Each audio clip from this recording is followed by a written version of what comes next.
जय हिंद विद्यार्थियों, मैं डॉक्टर दीप्ति पांडे आज आपके लिए कृतिका भाग 2 क्लास 10th का तीसरा पाठ साना साना हाथ जोड़ी की सरल व्याख्या लेकर प्रस्तुत हूँ। ये पाठ बहुत लंबा है, एक ही वीडियो में संभव नहीं है, इसलिए हमने इसके कई सारे एपिसोड बनाए हुए हैं और आपको सभी वीडियो देखने हैं पूरा पाठ समझने के लिए, क्योंकि हम आराम से पढ़ेंगे तभी इस पाठ का आनंद ले पाएंगे। इसकी लेखिका है मधु कांकरिया जी और ये देखिए, ये मधु कांकरिया है। ये एक यात्रा वृत्तांत है। इसमें लेखिका मधु कांकरिया ने सिक्किम की राजधानी गंगटोक तथा उसके आगे हिमालय की यात्रा का वर्णन बहुत ही रोचक ढंग से किया है। इस यात्रा वृत्तांत की विशेषता यह है कि लेखिका अपने सामाजिक दायित्व के प्रति भी सजग है और श्रमजीवी लोगों के प्रति भी उसके मन में सम्मान है। तो देखते हैं मधु कांकरिया द्वारा लिखित यात्रा वृत्तांत साना साना हाथ जोड़ी। बहुत ही रोचक यात्रा वृत्तांत है ये।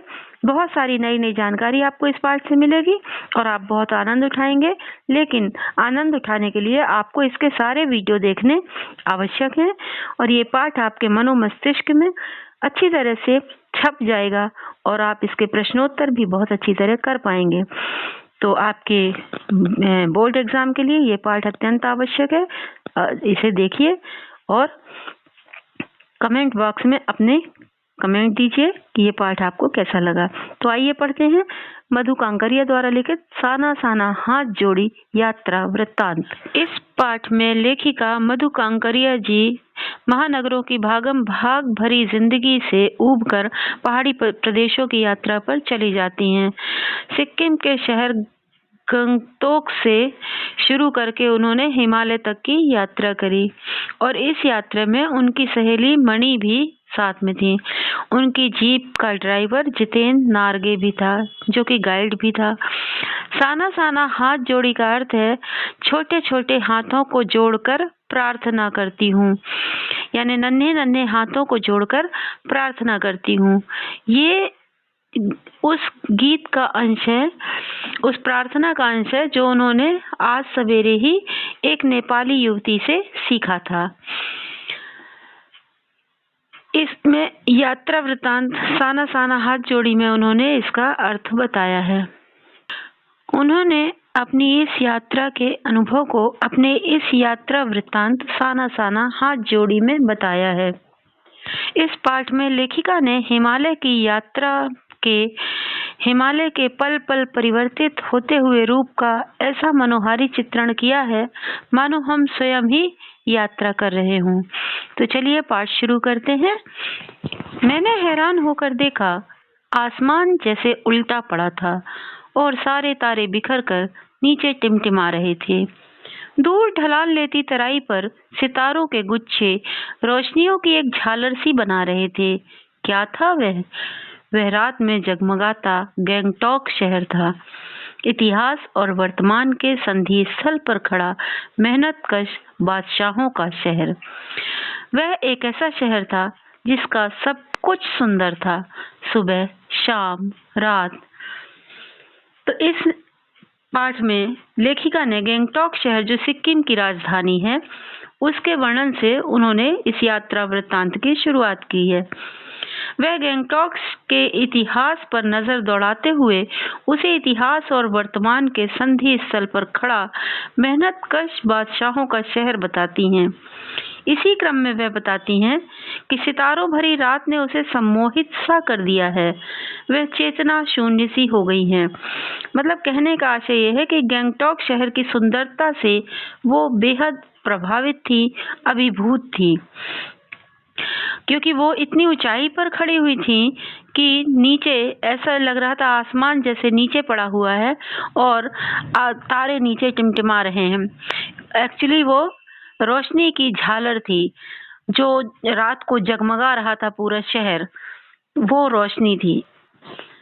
और वह रहस्यमयी सितारों भरी रात मुझ में सम्मोहन जगा रही थी, कुछ इस कदर कि उन जादू भरे क्षणों में मेरा सब कुछ स्थगित था, अर्थहीन था। मैं, मेरी चेतना, मेरा आसपास, मेरे भीतर बाहर सिर्फ शून्य था और थी अतीन्द्रियता में डूबी रोशनी की वह जादुई झालर। लेखिका ये कहती है कि वो जो सौंदर्य था, सितारों भरी रात का वो जो सौंदर्य था गंगटोक शहर का, वो उसने उन्हें सम्मोहित सा कर दिया था। वह चेतना शून्य हो गई थी। यानी गंगटोक शहर की सुंदरता से वो अभिभूत थी, प्रभावित थी, और सब कुछ उन्हें इस समय कुछ भी ध्यान नहीं आ रहा था। सब कुछ शून्य हो चुका था, भीतर बाहर सब कुछ शून्य था। और अतीन्द्रियता मतलब इंद्रियों से परे रोशनी की सिर्फ वो जादुई झालर ही उन्हें दिखाई दे रही थी, और वो खूबसूरती और सौंदर्य में वो खो चुकी थी। जब लेखिका ने गंगटोक शहर को देखा तो ऐसा लगा जैसे आसमान उलट गया हो और सभी तारे बिखर कर नीचे टिमटिमा रहे हों। दूर ढलान पर सितारों के गुच्छे रोशनियों की झालर सी बना रहे थे। इस प्रकार के जादुई वातावरण में आकर लेखिका भाव शून्य हो गई। उनकी अंतः चेतना में केवल वह रोशनी की तारों वाली जादुई झालर ही रह गई। इस प्रकार गंगटोक शहर लेखिका के लिए बहुत ही सम्मोहनकारी बन गया। यानी कि सब कुछ ठहरा हुआ सा, अर्थहीन सा लगने लगा। उनके भीतर बाहर जैसे एक शून्य सा व्याप्त हो गया। धीरे धीरे एक उजास उस शून्य से फूटने लगा। एक प्रार्थना होठों को छूने लगी। साना साना हाथ जोड़ी करतहु प्रार्थना, हमरो जीवन तिमरो कौशेली। धीरे धीरे अंदर से एक उजाला सा फूटने लगा। जैसे हम किसी पवित्र स्थान पर जाते हैं, किसी अपने आराध्य के उस पे जाते हैं चरणों में, तो हमारी सारी जो बुराइयां हैं वो दूर हो जाती हैं। आत्मा में एक उजाला सा होता है। ठीक वैसा ही उजाला उनकी आत्मा से फूटने लगा। और आज सुबह जो उन्होंने एक नेपाली युवती से प्रार्थना सुनी थी, वो प्रार्थना उनके होठों पर आ गई। प्रार्थना क्या थी कि साना साना हाथ जोड़ी करतहु प्रार्थना, यानी नन्हे नन्हे हाथों को जोड़कर मैं प्रार्थना कर रही हूँ कि मेरा सारा जीवन अच्छाइयों को समर्पित हो। तो यहाँ पर सुबह हमें युमथांग के लिए निकल पड़ना था, पर मैं आँख खुलते ही बालकनी की तरफ भागी। यहाँ के लोगों ने बताया था कि यदि मौसम साफ हो तो बालकनी से भी कंचनजंगा दिखाई देती है। कंचनजंगा आप जानते होंगे, हिमालय की तीसरी सबसे बड़ी चोटी का नाम है कंचनजंगा।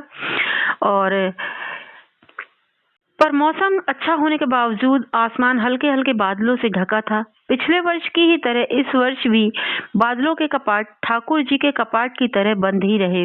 कंचनजंगा न दिखनी थी न दिखी, पर सामने ही रकम रकम के रंग बिरंगे इतने सारे फूल दिखाई दिए कि लगा जैसे फूलों के बाग में आ गई हूँ।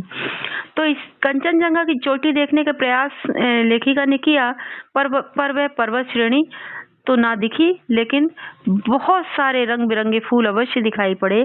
लेखिका का मन पुनः सौंदर्य के आनंद लोक में विचरण करने लगा। बहरहाल गंगटोक से 149 किलोमीटर की दूरी पर युमथांग था। युमथांग यानी घाटियां। सारे रास्ते हिमालय की गहनतम घाटियां और फूलों से लदी वादियां मिलेंगी आपको। ये कौन कह रहा है? ड्राइवर कम गाइड जितेंद्र नार्गे लेखिका को बता रहा है। लेखिका बड़े बचकाने यानी बच्चों वाले उत्साह से पूछती हैं, क्या वहां बर्फ मिलेगी? गाइड ने कहा, चलिए। तो अब यहाँ पर एक चीज मैं बता देती हूँ कि मेहनतकश बादशाहों का शहर क्यों कहा गया है गंगटोक को। क्योंकि मेहनतकश बादशाहों का शहर का मतलब है कड़ी मेहनत करने वाले। बादशाह का अर्थ होता है मनमर्जी के मालिक। गंगटोक एक पर्वतीय स्थल है और पर्वतीय क्षेत्र होने के कारण यहाँ बहुत कठिन जीवन होता है। अपनी जरूरतें पूरी करने के लिए लोगों को कड़ी मेहनत करनी पड़ती है। यहाँ के लोग इस मेहनत से घबराते नहीं हैं और ऐसी कठिनाइयों के बीच भी उनका मस्त जीवन जीते हैं, इसलिए इसे मेहनतकश बादशाहों का शहर कहा गया है। तो आइए अब आगे देखते हैं कि गाइड ने कहा, चलिए। तो जगह जगह गदराए पाइन और धूपी के खूबसूरत नुकीले पेड़ों का जायजा लेते हुए हम पहाड़ी रास्तों पर आगे बढ़ने लगे कि एक जगह दिखाई दी एक कतार में लगी सफेद सफेद बौद्ध पताकाएं, किसी ध्वज की तरह लहराती शांति और अहिंसा की प्रतीक ये पताकाएं, जिन पर मंत्र लिखे हुए थे। नार्गे ने लेखिका को बताया कि यहाँ बुद्ध की बड़ी मान्यता है। जब भी किसी बुद्धिस्ट की मृत्यु होती है तो उसकी आत्मा की शांति के लिए शहर से दूर किसी भी पवित्र स्थान पर 108 श्वेत पताकाएं फहरा दी जाती हैं। ना ही इन्हें उतारा जाता है और वे धीरे धीरे अपने आप नष्ट हो जाती हैं। कई बार किसी नए कार्य की शुरुआत में भी ये पताकाएं लगा दी जाती हैं, पर वो पताकाएं रंगीन होती हैं। नार्गे बोलता जा रहा था और मेरी नजर उसकी जीप पे लगी दलाई लामा की तस्वीर पर टिकी हुई थी। कई दुकानों पर भी लेखिका ने दलाई लामा की ऐसी ही तस्वीर देखी थी। दलाई लामा बौद्धों के गुरु। ठीक है, तो मतलब श्वेत पताकाएं कब लगाई जाती हैं? जब किसी बुद्धिस्ट की मृत्यु होती है तो उसकी आत्मा की शांति के लिए शहर से दूर 108 श्वेत पताकाएं लगा दी जाती हैं और उन्हें उतारा नहीं जाता, वो अपने आप स्वतः ही नष्ट हो जाती हैं। और किसी भी नए कार्य की शुरुआत के लिए यहाँ के लोग 108 श्वेत पताकाएं किसी पवित्र स्थान पर, पर्वतीय स्थल पर लगा देते हैं। तो ये यहाँ की मान्यता है। तो बुद्ध की यहाँ पर बहुत मान्यता है। हिचकोले खाती हमारी जीप थोड़ी और आगे बढ़ी। अपनी लुभावनी हंसी बिखेरते हुए जितेन बताने लगा, इस जगह का नाम है कवि लॉन्ग स्टॉक। यहाँ गाइड फिल्म की शूटिंग हुई थी। तिब्बत के चीस्खे बमसन ने लेप्चाओं के शोमेन से कुंजतेक के साथ संधि पत्र पर यही हस्ताक्षर किए थे। एक पत्र यहाँ स्मारक के रूप में भी है, एक पत्थर यहाँ स्मारक के रूप में भी है। लेप्चा और भूटिया सिक्किम की इन दोनों स्थानीय जातियों के बीच काफी लंबे समय से झगड़ा चल रहा था। उस झगड़े को खत्म करके ये स्थान शांति वार्ता, यहाँ पर इस स्थान पर शांति वार्ता की गई थी, इसलिए यहाँ पर स्मारक के रूप में एक पत्थर भी लगा दिया गया है। इन्हीं रास्तों पर आगे बढ़ते हुए देखा एक कुटिया के भीतर घूमता चक्र। क्या है ये? नार्गे कहने लगा, मैडम यह धर्म चक्र है। मेरे पाप धुल जाते हैं। क्या? मैं हंस पड़ती हूँ। चाहे मैदान हो या पहाड़, तमाम वैज्ञानिक प्रगतियों के बावजूद इस देश की आत्मा एक जैसी है। लोगों की आस्थाएं, विश्वास, मान्यताएं सब एक जैसे है। अखंड भारत की आत्मा सभी जगह एक जैसी है। लेखिका बताती है, धीरे धीरे वे लोग ऊंचाई की ओर बढ़ने लगते हैं और उनकी अगली मंजिल थी तीर्थाटनियों का स्वर्ग, भारत का गौरव, पल पल अपनी सुंदरता को बदलने वाला रमणीय हिमालय। आज के लिए इतना ही।